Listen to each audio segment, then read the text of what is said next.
pada penggalan lakon wayang kulit Bambang Astrajingga terdapat pesan-pesan pembelajaran. Kedewasaan tak terpaku pada usia, namun bagaimana mau belajar dan menyadari akan pribadi. Kita hayati bersama video berikut.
Nenggang driya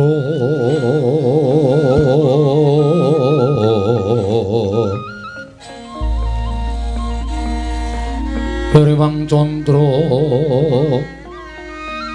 katawengan sumo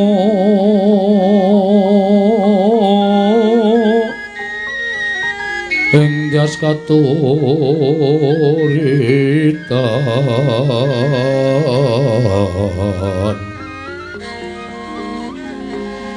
lemot kabyataning krujit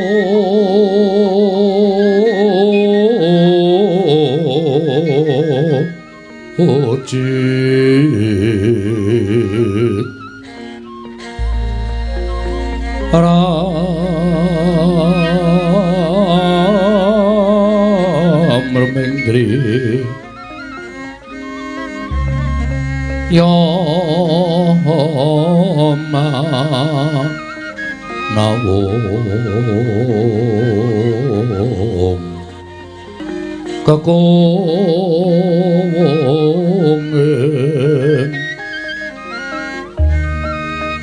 Kakunging Wang Wisesa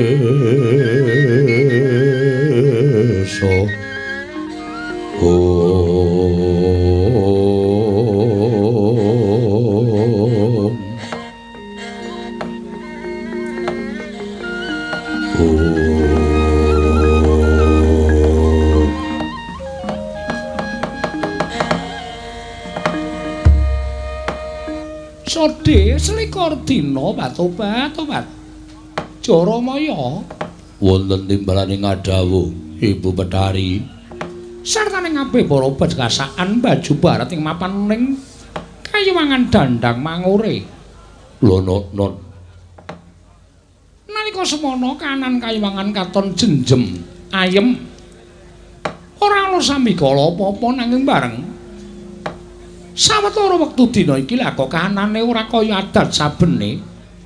Akeh para bergasaan jim setan ingkang padha nandhang pesambat.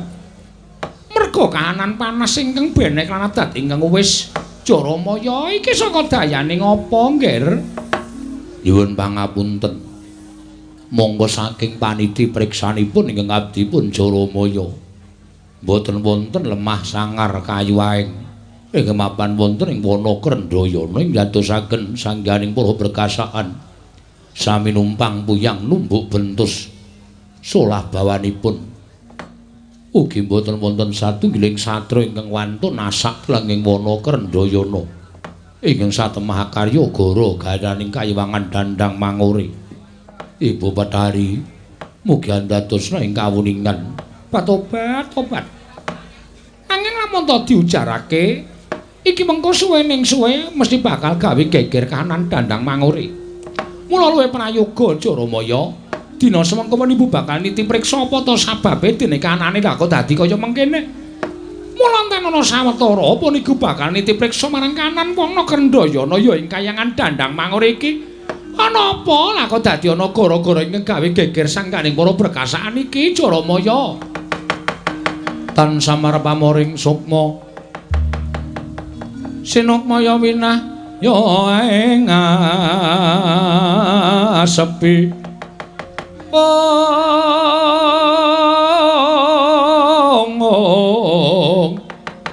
Sumimpen telenging kalbu pambukaning warana.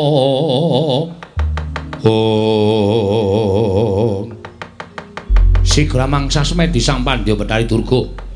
Nalika semanten eling-eling jangkeping Jawata Tridasa Wataknawa. Nadan mapan wonten ing Marcapada parandene kinarya jangkeping dewa Sang Pandya Bathari Durga. Mila awas paningale lantip panggraitane. Dupipana apa ingkang dadi gara-garaning kayiwangan Dandang Mangore. Sigra manabda Sang Permoni wau tumanduk dhateng Sangya para wadyabala berkasaan mangkono pangudas maraning driya.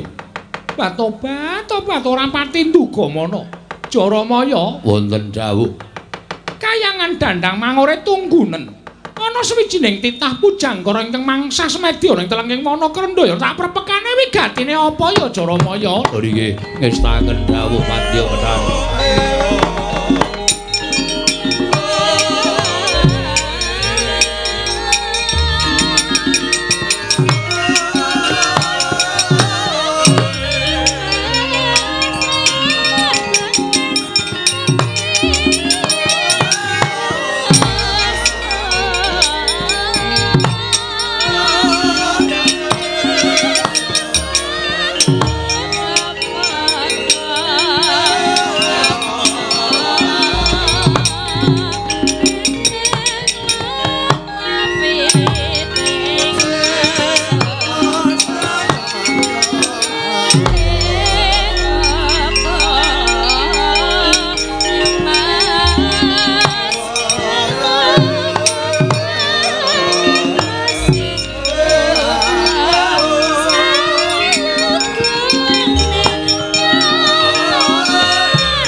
Wus manteng pangestine Sang Begawan Durna.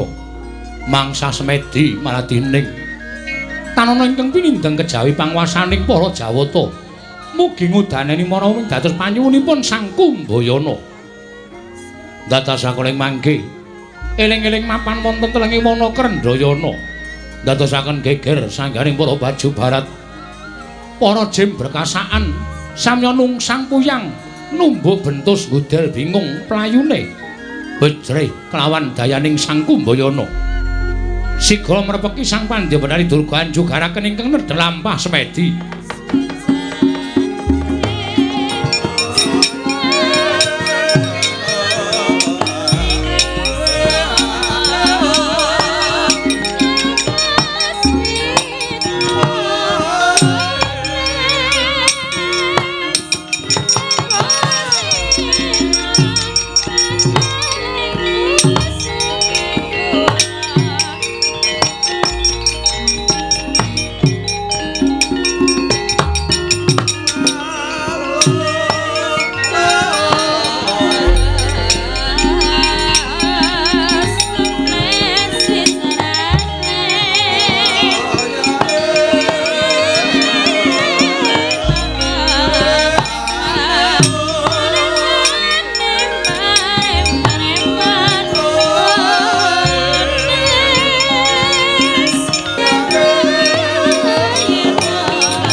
Putra Pandhawa tata Kadiwisraya Sing nyama wingis-wingis tuta mengolir guwa sela mangling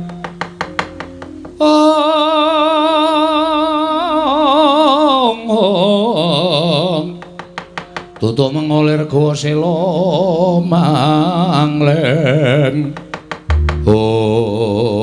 Sode selikur dina Patobat Durna Kumbayana wonten dawuh Pandya Betari karya geger sangkaning para baju barat nganti padha nungsang puyang playune lah kok jebul putuku saka lima nglakoni tapa ning Tlaking Wana Krendayana Patobat ora kaya adat sabene lah kok dadi manter pangestimu kowe duwe sedya apa Begawan Durna mara kangge matur marang eyangmu Pandya Betari Durga kula nyuwun pangapunten Pandya Betari. Menawi anggen kula lampah tapa wonten ing Tlaking Wana Krendaya menika adamel geger sangganing para baju barat. Menika sanes niat kula. Jernyatanipun niat kula menika manteng kula kunjaken sanipun Gusti supados mangke saged ngudaneni dhateng menapa ing dados panyuwunipun ing ngabdipun Kumbayana. Kowe duwe sedya apa Begawan Durna? Oh nggih wale-wale menapa Pandya Betari? Estunipun kula nuwun sewu lho. Estunipun kula menika namung badhe kepengin napakaken gesang kula tegesipun kula menika badhe pinardawa kamulyan kula. Jernyatanipun kula menika namung gadhahi putra setunggal inggih menika pun Bambang Swatama. Monggo nyatanipun Swatama menika kula budidayaaken supados samangke kagungan derajat pangkat. Kula upayaaken supados samangke Swatama menika pikantuk inggih menika derajat pangkat saking Narendra Krisna Prabu Duryudana ewadene lah kok dumugi semanten menika dening wonten kamulyan kabegjan ingkang cumentel wonten anak kula Swatama. Tumuli mrentol sak lebeting manah kula dinten samangke menika kula kepengin mengku satunggiling garwa malih Pandya Betari. Tobat. Apa ora nyawang karo kananmu to Begawan Durna kowe iki wis sepuh. Kowe iki wis tuwa. Wong tuwa ki mung kari napakake marang kamulyaning urip tegese yen wis entuk kamulyaning urip ming kari jangka marang sampurnaning pati. Lah kok dadi malah werna-werna penjangkamu Durna. Oh nuwun sewu Pandya Betari menawi boten mekaten. Samangke menawi kula menika namung gadah putra setunggal namung Swatama kemawon. Tartemtu mangke menawi Swatama menika boten saged kedunungan derajat pangkat. Tanpa badhe cures tedhak turipun Begawan Durna. Mila dinten samangke kula nyuwun tulung dhateng Pandya Betari Durga saged mitulungi dhateng penjangka kula. Sumados samangke kula saged kasembadan jawab keran satunggiling wanita, samangke kula saged bebranaan peputra tuwin nggadahi wayah ingkang sakalangkung kathah. Ingkang mekaten saged dipun jagaken kamulyanipun Begawan Durna Pandya Betari. Ya to yen pancen kaya mengkono aku saiki tak takon karo kowe. Terus wong wadon ngendi ing dadi lenging ciptamu mara coba kowe matura. Mengko upama bisa tak gayuhake pun ibu bakal mbudidaya supaya penjangkamu mau kelakon. Menika saestu Pandya Betari. Iya tenan Durna. Matur sembah nuwun Pandya Betari. Blaka suta kemawon ingkang tansah gumana musik wonten ing manah kula. Ingkang pasuryanipun menika mboten nate saged ical saking paningal kula. Boten sanes kejawi namung kula nuwun sewu. Putri saking negari ing Pancala. Inggih menika mapan wonten ing Kasatyan Madukara ingkang namipun Dewi Wara Srikandhi. Inggih Srikandhi menika ingkang dados wating manah kula. Kagyat risang kapirangurin angkul kinempit-kempit dosang reknaning bawana.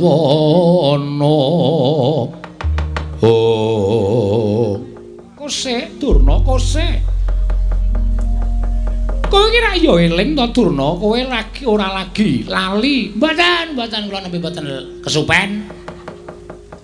Lah kok dadi kowe matur karo aku yen to kepengin mengku garwa Wara Srikandhi. Monggo kowe ngerti dhewe Wara Srikandhi ki wis winengku garwa dening anakmu dhewe Jajanaka. Ya si Arjuna. Lah kok dadi malah tok rusak. nggone bebrayan Janaka karo Wara Srikandhi kowe bakal mengku Wara Srikandhi. Nuwun sewu Pandya Betari. Upamanipun kula menika Blaka Suta, Blakotang terus terang dhateng anak kula pun Janaka jernyatanipun Janaka menika murid ingkang ngabekti dhateng Bapak Guru. Murid ingkang tresna dhateng Bapak Guru. Mboten nate nyelaki dhateng dawuhipun Bapak Guru. Menawi Wara Srikandhi menika kula suwun Janaka tentu maringaken. Mboten badhe owel miwah mboten badhe angrundel. Nanging menapa inggih badhe saya kedadosanipun ing atasipun kula menika gurune kok njaluk karo bojone mahasiswa kula menapa mboten badhe saya kedadosanipun. Menika namanipun mangke kula badhe ngusemaken dhateng asmanipun ingkang wayah piyambak. Lah sirmu piye? Karepmu piye supaya aja nganti kadenangan dening Janaka? Wara Srikandhi badhe kula cidra. Wara Srikandhi badhe kula cidra.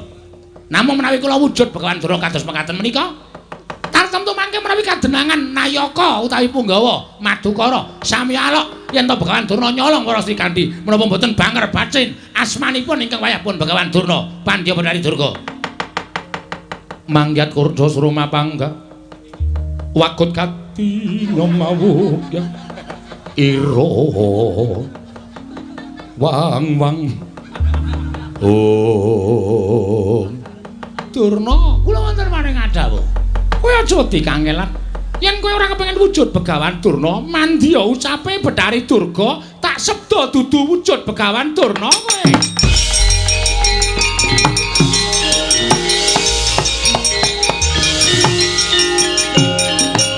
Wah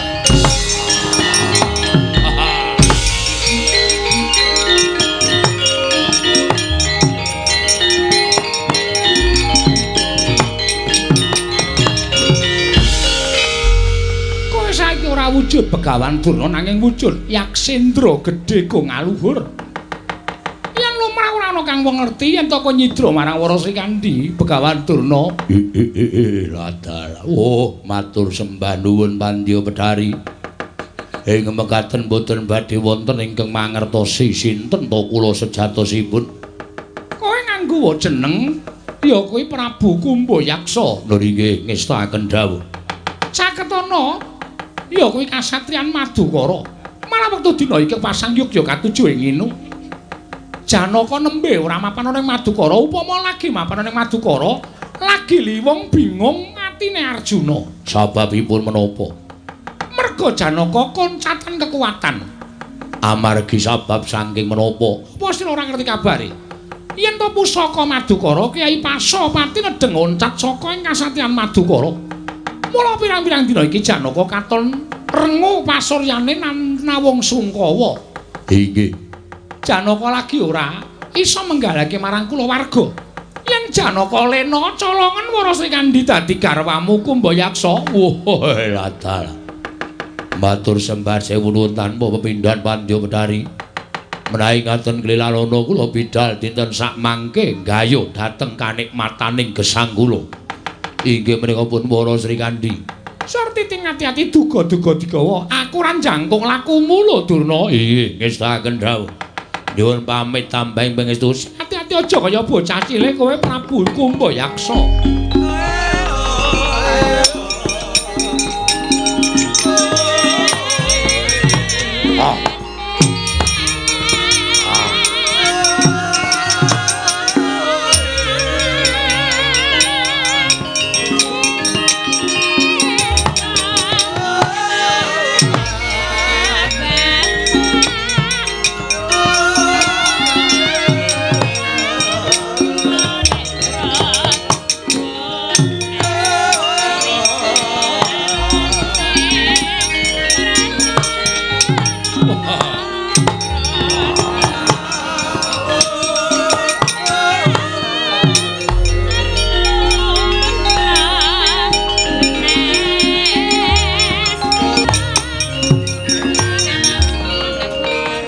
Pandhawa tata Gatiwisraya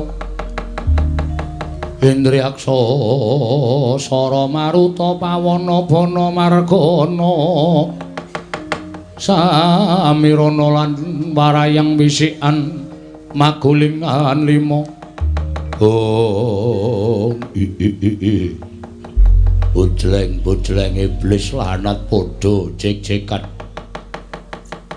ana srana nggonku bakal nglulusake penjangkaku srana dibantu dening Pandya Betari Durga. Wis ora wujud Pandhita Sukalima nanging wujud buta kaya ngene.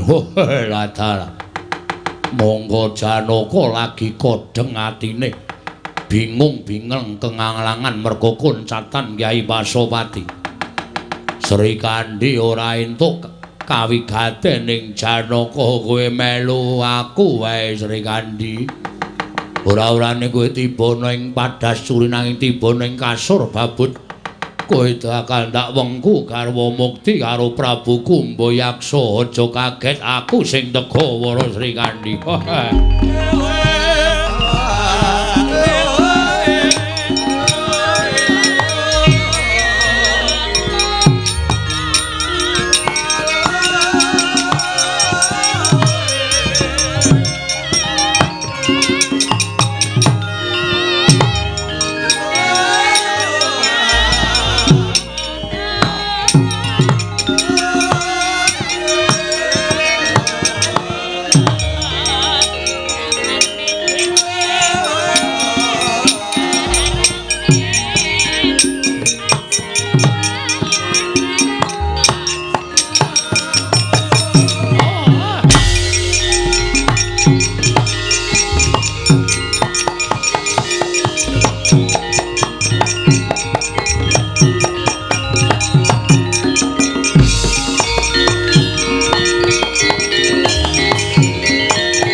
Lengening kalan kewana gelar pandaan muncar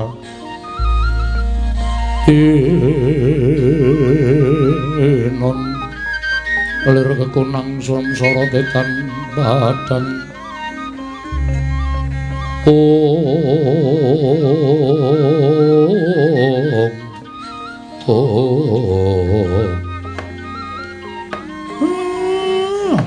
Den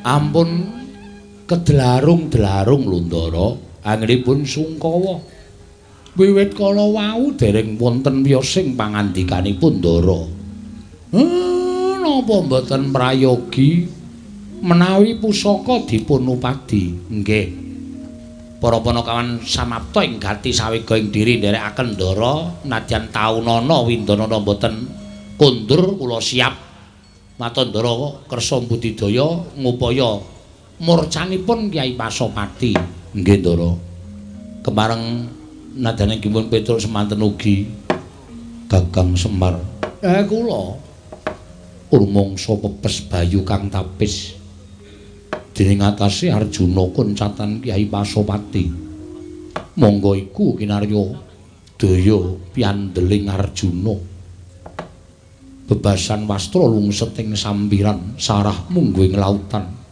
yen to nganti Janaka ora pinanggih lawan pusakaku kang aran Kyai Pasopati nggih mboten maiben mila dinten sak mangke napa-napa niku nek mboten sinartan pambudidaya kula kinten mboten badhe wonten pepadang Den mila monggo kula aturi enggal ceket-ceket pripun sak mangke supaya pusaka enggalo pinanggih lan dipun asta kondur wonten Garingak Ngamarta utaminipun wonten ing kasatyan Madukara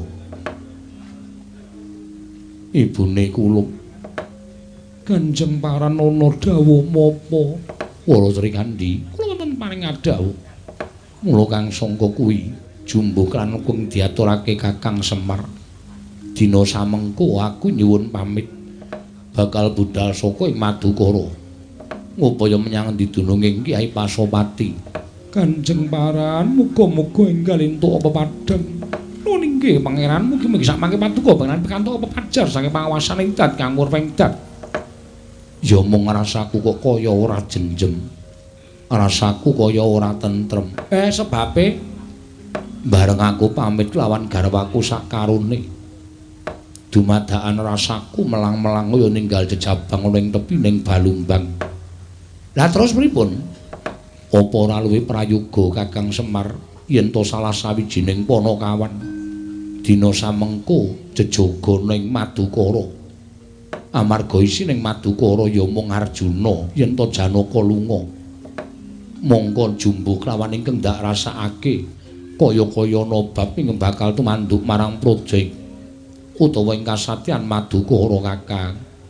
Lah terus Kakang Semar Nala Garing lan Petruk nderek kelawan tindakku ngupaya Kyai Pasopati wondene garwaku saklorone upama tak titipke Bagong ngono piye Gong titipi Ndara Sembadra Ndara Para Srikandhi terus Arjuna endi goleki pusaka aku dititipi Ndara Sembadra Para Srikandhi heeh ning ora kurang ajar lho ganti kono ora nggo training ngono kuwi nunggu Ndara Kyai Putri kok nganggo training njuk ngapa padake aku wong imane asor niku terus ora mungkin aku piye-piye Bagong wonten dawuh sagu apa ora sagah Ndara nanging aku weling karo kowe nggih nek nganti ana apa-apa ing temanduk marang garwaku sakloron aja takon dosa upama babak kulite kaya kudu nyaur babak kulitmu upama nganti ana apa-apa kowe kudu tanggung jawab siap Ndara mboten ajeng kula mingko kayan pedamelan nek kersane Ndara ngoten kula kantun nderek mawon wis Pak Reng Tro kowe melu Ndara Madukara tak jagane aku sing tanggung jawab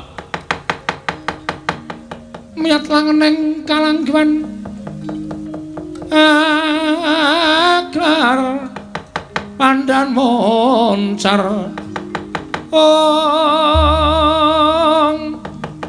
tinon ler kekonang samsara tetan padang kasoran pajaring purnaming gegono dasare mangsa katiga ing Sembodra Kanjeng Paranana dawuh mapa Sri Kandi wonten paring dawuh madu kula tak titipke kelawan Bagong pun Kakang Nedya budal ngupaya menyang didunung ing Kyai Pasopati muga-muga entuk gawe Kanjeng Paranana inggih Raden Pangeran mugi-mugi enggal pikantuk pepadhang saking pangawasaning Gusti Pangeran Walat para sang Arjuna punya kang kamanungsan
Panutya utama ngambararum sang kusuma